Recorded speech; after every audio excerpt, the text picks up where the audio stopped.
We told you about that big earthquake in Nepal last night as it happened. Then there was another.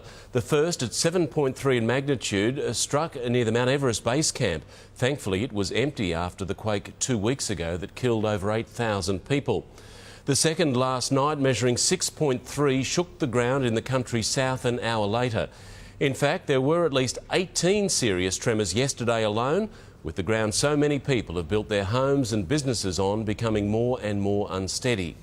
In the latest terrifying quake, at least 68 people were killed and hundreds more injured.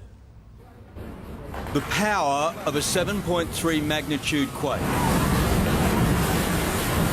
It struck yesterday afternoon, causing landslides in outlying regions and panic in townships. People were sent fleeing to open ground. Here, a hospital evacuated in seconds. An already traumatised nation endures terror again.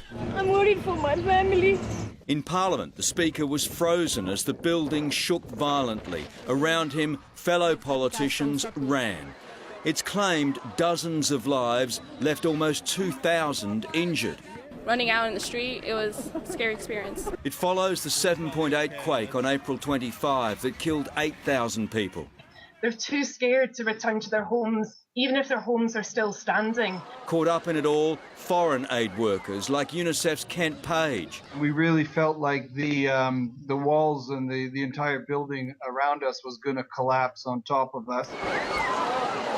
Australians too, like Sarah Ireland. A lot of children in Kathmandu are actually in school, so parents extremely worried about their children. The quake hit just as relatives of missing Australian Tyron White were due to fly in. It's not just a nightmare for our family, it's a nightmare for the Nepalese. Thousands pitched tents as the nation braces for more. Monsoon season starts within weeks. Chris Reason, 7 News. And our Asia correspondent Craig Leeson has just flown into Kathmandu. Craig, what's the focus right now for emergency crews there?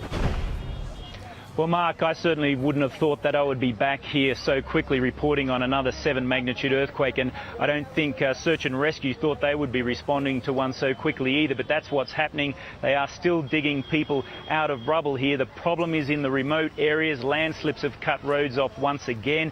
There is plenty of aid, though, in this country, but it's getting that to these remote areas that's become the problem.